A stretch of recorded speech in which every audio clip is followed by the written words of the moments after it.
que tu vas bien. Aujourd'hui, on parle de jouets. La première chose que j'ai envie de te dire, c'est vraiment, si t'as jamais essayé, arrêtez les gens de dire « Mais j'en ai pas besoin, j'ai déjà quelqu'un avec moi ». Ça n'a rien à voir. Un jouet, un robot, ne remplacera jamais un être humain.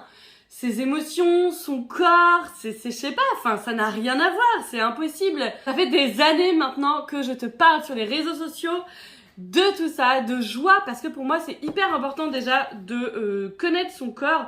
Par exemple, quand on connaît son corps et qu'on connaît ses valeurs, il y a vraiment des trucs de base comme ça à connaître pour se comprendre en fait.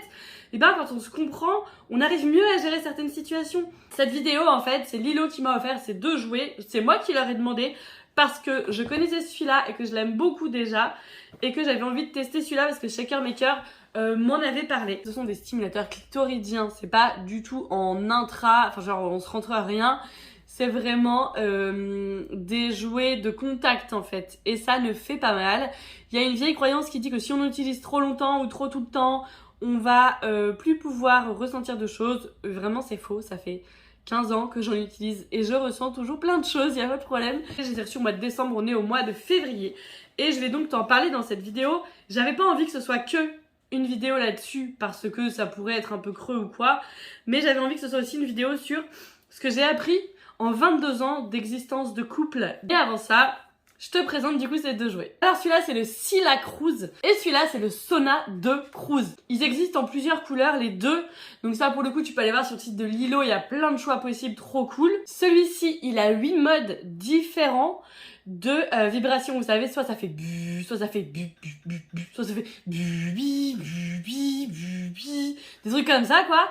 Et celui-ci il en a 12, donc c'est pour ça qu'il est un peu plus gros et un peu plus bruyant. Il peut être un peu plus vénère, mais il commence très doucement, donc même si t'es sensible, il est vraiment génial. Celui-là est vraiment plus doux, par contre, je te dis, il a que 8 niveaux, mais il est plus doux, il est plus petit, donc c'est pas mal aussi. Et disons que moi j'aime bien quand ça commence tout doux et que ça peut finir un peu plus fort. Et celui-ci, vu qu'il a 12 niveaux de vibrations différents, en fait, il a déjà, donc moi ça je le change pas par exemple, je fais toujours que le truc hyper stable, je préfère pour l'instant, mais il a aussi un côté, il est plus puissant. Donc simplement c'est plus pour moi je préfère en fait. Même si moi par exemple il y a des trucs trop puissants, vraiment il y en a où je peux même pas les utiliser, ça va pas, c'est trop fort. Vraiment ceux-là de chez Lilo ils sont super, je les aime beaucoup. Pour moi c'est vraiment parfait dans le sens où ça peut être aussi bien pour les personnes qui ont besoin de beaucoup de douceur ou qui ont besoin de vraiment beaucoup de puissance. Et celui-ci il est plus doux et je vais vous dire franchement il y a des fois où du coup je trouve qu'il est pas assez fort, il est pas assez puissant pour moi. Malgré le fait que tu puisses faire moins ou plus, et ben il y a des fois où je le trouve vraiment trop doux. Donc quoi vous dire à part que faut tester, faut essayer, faut voir ce que vous préférez, tout ça. Celui-ci il est comme ça, donc tu vois, tout petit, tout mignon, j'adore le design, honnêtement je le trouve très beau, c'est mon préféré niveau design.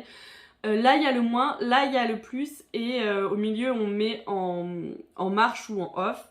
Ensuite ça c'est pour charger, c'est ici. Et l'autre, comment ça se passe? L'autre, il est comme ça. Tchac, tchac, tchac. Alors, on pourrait penser un peu plus précis aussi parce que l'embout n'est pas le même.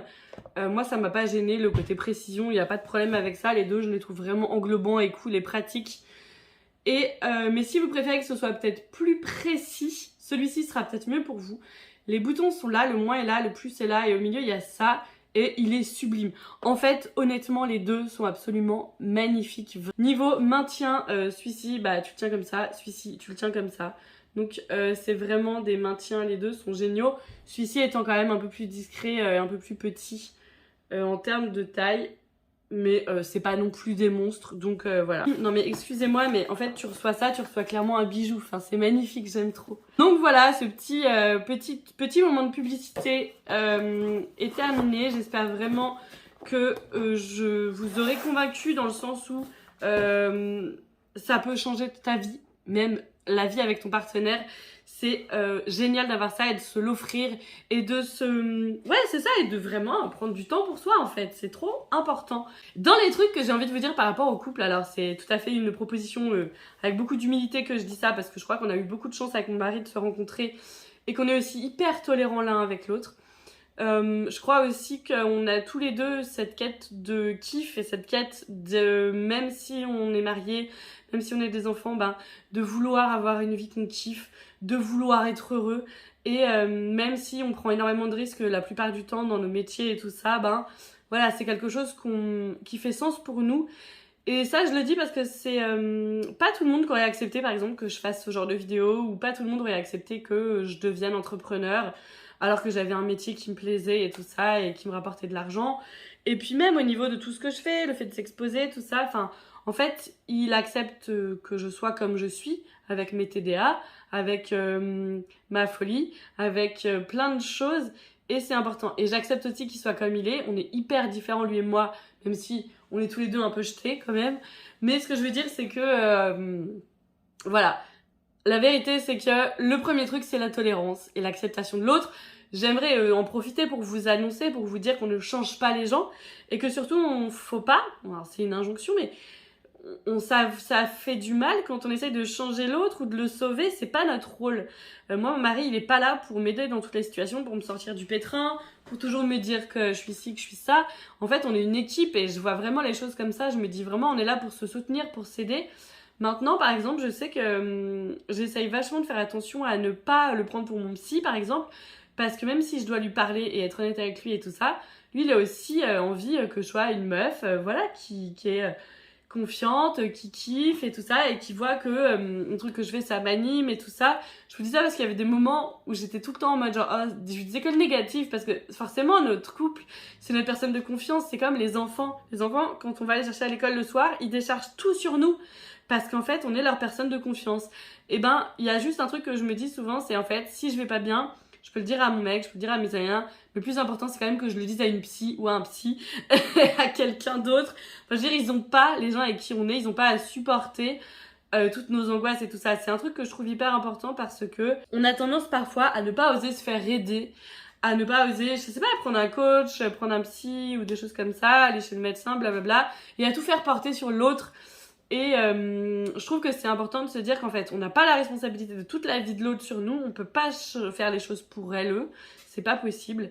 Et puis nous, on doit aussi prendre soin de notre santé mentale avec d'autres gens aussi à qui c'est le métier. C'est un truc que je trouve important de vous dire. Ensuite, dans les choses que j'ai retenues, c'est de communiquer, ça va paraître fou et incroyable. Mais communiquer, c'est hyper important parce que nous, je me rends compte que la plupart du temps, quand on ne se comprend pas, c'est parce qu'en fait, on n'a pas pris le temps de s'expliquer les choses. Et ça, c'est hyper important. Donc, ce que je fais, moi, très souvent, c'est que des fois, je comprends pas ce qu'il me dit. Je suis là, genre, attends, en fait, éclaircis, quoi.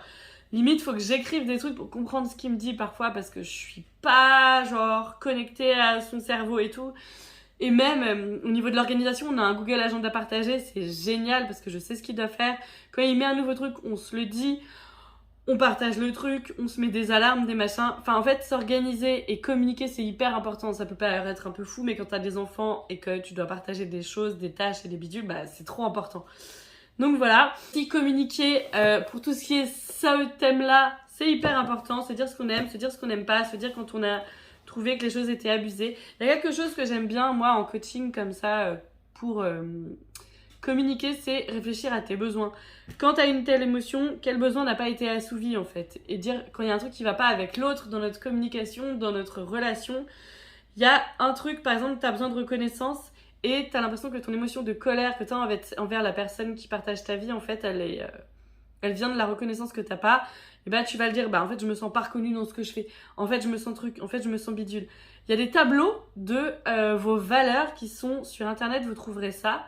Et ça peut être hyper intéressant à chaque fois que vous avez une émotion de se dire, ok, cette émotion, quelle est la valeur en fait qui n'a pas été remplie et pourquoi je suis en colère. Et ça, c'est des trucs que j'aime bien faire, moi, en réfléchissant sur moi et tout. Moi, c'est vrai que dans le travail de couple, dans le fait d'avoir un couple, je trouve que les outils de coaching, c'est hyper intéressant. Et les outils de développement personnel en général pour se remettre en question et pour comprendre où est le problème, tout simplement, pour comprendre ce qui va pas, faire la liste des choses qu'on fait et qui ne nous apportent pas le bonheur qu'on mérite, le bonheur qu'on a envie d'avoir et toutes ces choses-là. Donc voilà, c'était des petits trucs comme ça, peut-être un peu futiles que je peux vous partager. Ça paraît futile, mais ça l'est pas en fait. Et vraiment, on peut pas changer l'autre, faut communiquer, faut se respecter, faut pas vouloir sauver les gens. C'est des choses qui peuvent être utiles en couple, mais qui sont aussi utiles avec les amis en général, en fait.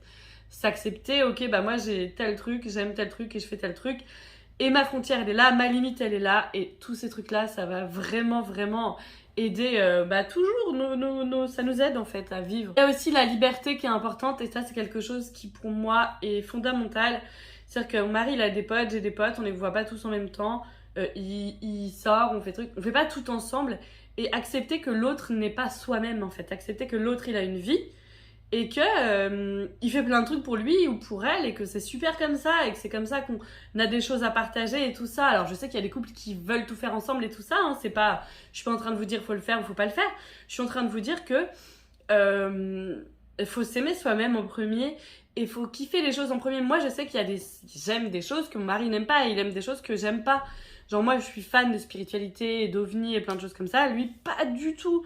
Et du coup il va aller faire une expo de street art pendant que moi je vais faire une expo sur les esprits par exemple. Vous voyez ce que je veux dire? Et il y a plein de trucs qu'on partage et tout ça, mais on peut aussi, on n'est pas obligé de tout partager dans la vie en fait. On peut être libre. C'est trop important de se dire ça quoi. Que c'est possible d'être libre, que c'est possible d'avoir sa vie. Bon voilà, je crois que je vous ai tout dit. Simplement en fait, se respecter, communiquer, ne pas vouloir sauver l'autre, ne pas être une huître attachée à son rocher, et aimer déjà des choses soi-même et faire des choses pour soi avant de faire des choses pour l'autre. On a souvent cette allégorie, vous savez, du masque d'avion. S'il y a un accident et vous mettez pas en premier le masque sur vous, vous pourrez pas sauver les autres en fait. L'idée est pas de sauver les autres dans la vie, pas du tout. L'idée est de pouvoir comme ça rayonner, briller et kiffer. Et donc tant que vous vous occupez pas de vous, que vous serez pas, si t'es pas bien toute seule, tu seras pas bien en couple tout simplement. Donc là c'est pas une injonction à dire tu dois être bien et la meilleure version de toi, parce que non. Faut arrêter de croire que la vie existera où on aura une paix quotidienne, une sérénité quotidienne. C'est faux, ça n'existe pas. Personne n'est heureux tout le temps, personne n'est en joie tout le temps. Enfin, je veux dire, c'est complètement fou de penser que c'est possible. C'est pas vrai, ça n'existe pas. Donc voilà, c'est des choses que j'avais envie de vous partager, parce que mine de rien, on a toujours un peu tendance à croire qu'il y a des couples parfaits. Oh, quel est votre secret? Quel est votre truc? Mais la réalité, en fait, c'est que juste tout le monde en chie, en fait. Il n'y a pas de gravité là-dessus. Tout le monde a une santé mentale qui est plus ou moins défaillante. Enfin, je veux dire, et c'est important de se faire soigner, c'est important de se faire aider et tout ça. Et faut pas toujours compter sur nos partenaires pour ça, en fait. Donc voilà, je vous embrasse.